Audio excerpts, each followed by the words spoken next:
Hello, my name is Houston Baker. I'm the founder of Occupational Safety and Health Administration Certification Hub, OSHACH. Slips, trips, and falls are common workplace accidents that can cause injuries, financial losses, and even death.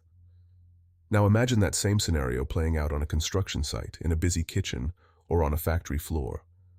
Suddenly, a simple stumble can have much more serious consequences. We're talking about slips, trips, and falls, those seemingly minor mishaps that can turn a normal workday into a nightmare. A slip happens when you lose your footing on a slippery surface. Think spilled oil, a wet floor, or loose gravel. A trip occurs when your foot hits an obstacle, throwing you off balance. Picture a toolbox left in a walkway or uneven flooring. And a fall? Well, that's what happens when you lose your balance and gravity takes over, whether it's from a height or on the same level. A memory of a fall Houston has. Keith was working above a ceiling in a customer's home. He fell through the ceiling onto the dining room table while the customer was eating breakfast. The customer asked Keith, "Would you like a piece of toast?" True story. These incidents can lead to a range of injuries, from minor cuts and bruises to sprains, fractures, and even head injuries. The impact goes beyond the physical well-being of the worker.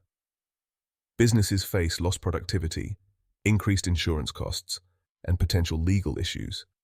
But the real tragedy here is that these incidents are largely preventable. By understanding the causes and implementing proper safety measures, we can create safer work environments and keep everyone standing upright.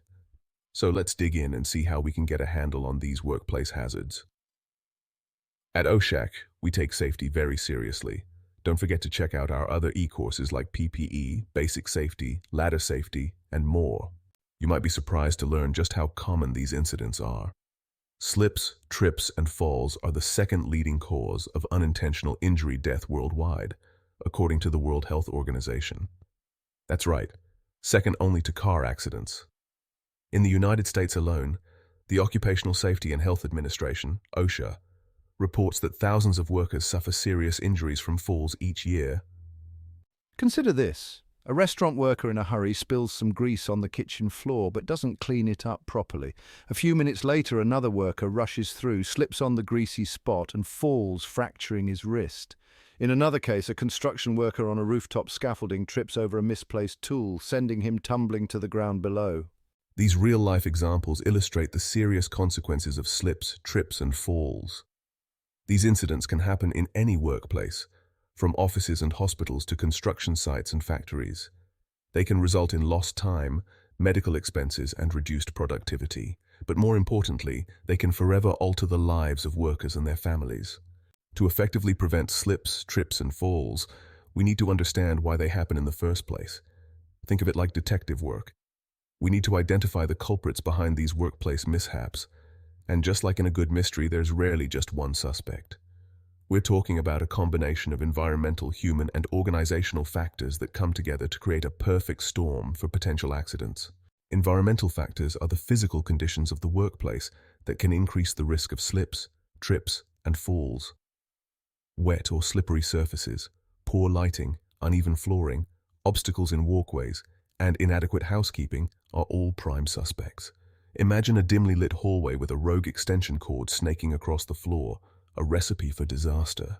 Human factors refer to the actions and behaviors of workers that can contribute to incidents. Rushing, not paying attention to surroundings, improper footwear, fatigue, and even stress can all play a role. Think of a worker rushing to meet a deadline, not realizing they're carrying a heavy load that's obstructing their view. Finally, organizational factors encompass the policies, procedures, and overall safety culture of a company.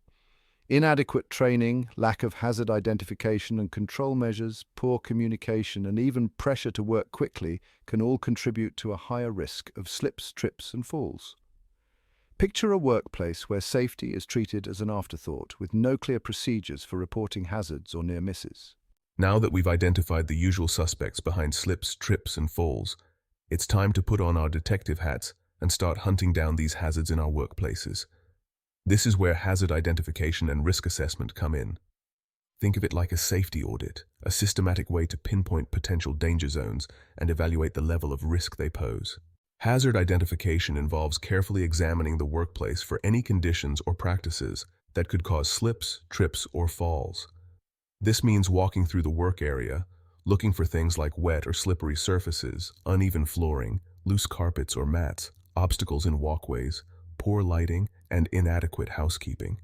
It's also important to consider the tasks being performed and the tools and equipment being used. Once hazards are identified, the next step is risk assessment. This involves determining the likelihood of an incident occurring and the severity of potential injuries. Not all hazards are created equal. A small spill on a level surface poses a much lower risk than a large puddle of oil on a staircase. There are various methods for conducting risk assessments, ranging from simple checklists to more complex matrix-based systems. The key is to choose a method that's appropriate for your workplace and the specific hazards present. The information gathered during the risk assessment will help you prioritize which hazards to address first and what control measures to implement. With our hazards identified and risks assessed, it's time to roll up our sleeves and implement effective safety measures. This crucial step transforms our insights into action, ensuring a safer workplace for everyone. First, let's talk about engineering controls. These are physical changes to the workplace that eliminate or reduce hazards. Examples include installing non-slip flooring, adding handrails to staircases, and improving lighting in dim areas. Engineering controls are often the most effective because they create a safer environment by design. Next, we have administrative controls. These are policies and procedures designed to minimize risk. Think of things like regular housekeeping schedules, spill response protocols, and clear signage indicating potential hazards. Training and education also fall under this category, ensuring that employees are aware of the risks and know how to avoid them. Lastly, personal protective equipment, PPE, serves as the last line of defense. Items like non-slip shoes, gloves, and helmets can protect workers when other controls aren't enough. While PPE is essential, it's important to remember that it should be used in conjunction with, not as a replacement for, engineering and administrative controls. By combining these three types of measures, we can create a comprehensive safety strategy that addresses hazards from all angles. Remember, safety is an ongoing process. Regularly review and update your safety measures to adapt to new challenges and ensure continuous improvement. So, let's take action today for a safer tomorrow. Together, we can significantly reduce the risk of slips, trips, and falls in our workplaces. In our next chapter, we'll explore how to foster a culture of safety and engage employees in maintaining a hazard-free environment. Now that we have effective safety measures in place, it's essential to ensure that everyone in the workplace is well-informed and engaged.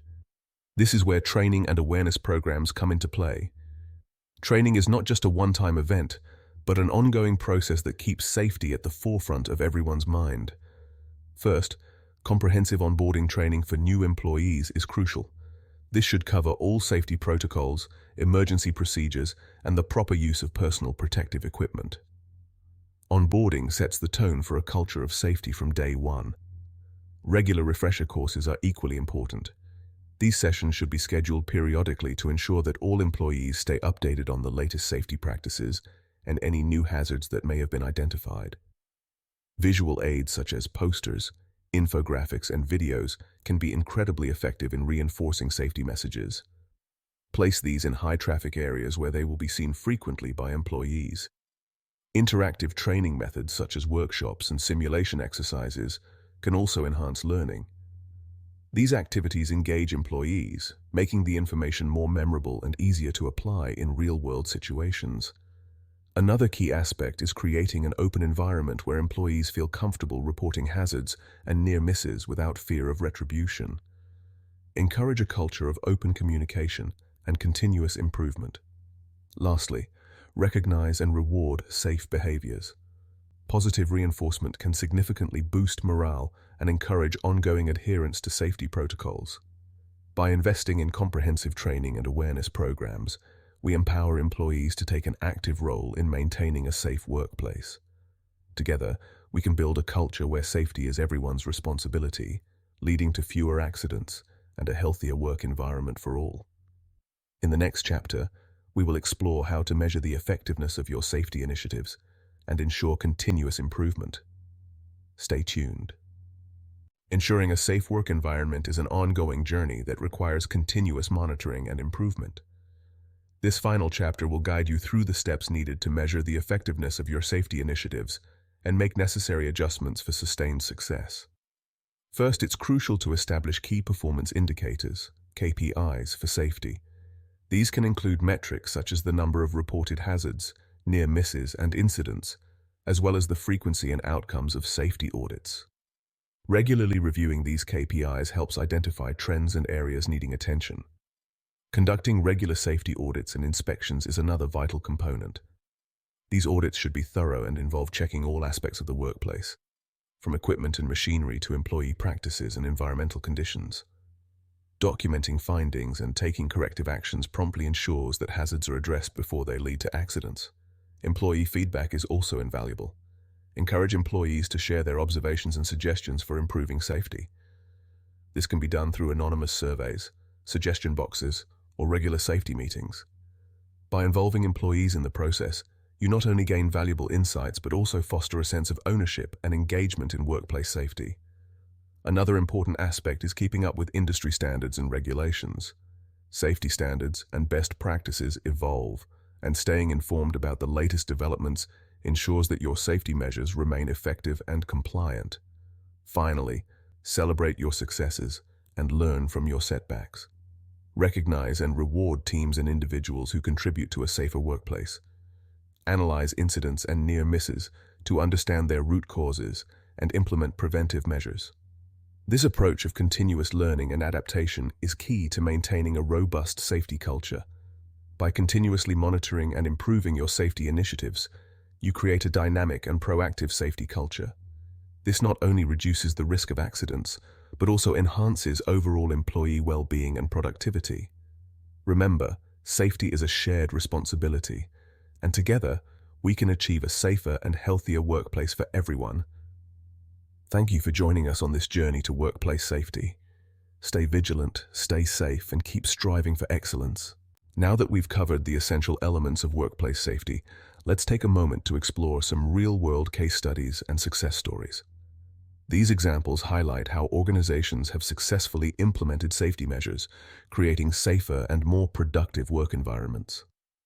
Our first case study takes us to a manufacturing plant that had a history of frequent accidents and near misses. By following a comprehensive safety program, which included regular safety audits, employee training, and the implementation of a robust hazard reporting system, the plant was able to reduce its incident rate by over 50% in just 1 year. The key to their success was not just the measures they implemented, but the culture of safety they fostered among their employees. Next, we visit a construction company that faced significant challenges with falls and trips on site. They introduced a series of safety innovations, including the use of advanced fall protection systems and the establishment of a peer-to-peer safety observation program. Through these efforts, the company saw a dramatic decrease in fall-related incidents and created a more vigilant workforce. In another inspiring example, a healthcare facility focused on reducing workplace violence and ensuring the safety of its staff. They implemented comprehensive training programs on conflict resolution and de-escalation techniques, along with enhanced security measures. These initiatives not only improved staff safety but also led to higher job satisfaction and better patient care. These case studies demonstrate that no matter the industry, a commitment to safety and well-being can lead to significant improvements. By learning from these success stories, we can gain valuable insights and inspiration to enhance our own safety practices. Remember, the journey to a safer workplace is ongoing. Stay inspired, stay committed, and together let's continue to build environments where safety is the foundation of everything we do. Thank you for watching, and keep striving for excellence in workplace safety. As we conclude this comprehensive exploration of workplace safety, let's take a moment to reflect on the key takeaways that can help us build safer work environments. First and foremost, understanding the hidden dangers in our workplaces is crucial.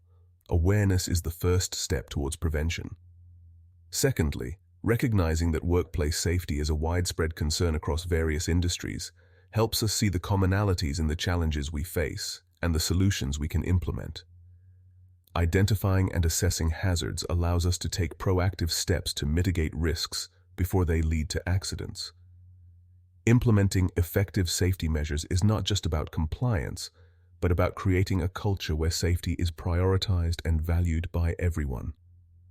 Training and awareness programs empower employees with the knowledge and skills they need to stay safe and act responsibly. Continuous monitoring and improvement ensure that safety practices evolve and adapt to new challenges and technologies. By learning from real-world case studies and success stories, we can gain inspiration and practical insights to enhance our own safety practices. Remember, safety is a journey, not a destination. It requires ongoing commitment, vigilance, and the willingness to adapt and improve. Together, we can create workplaces where safety is the foundation of everything we do. Thank you for joining us on this journey. Stay safe, stay committed, and let's continue to strive for excellence in workplace safety. Stay safe out there. Follow us on Facebook at Occupational Safety and Health Administration Certification Hub. Visit our website at www.oshach.com. Sign up today, complete your e-course, and receive your certificate.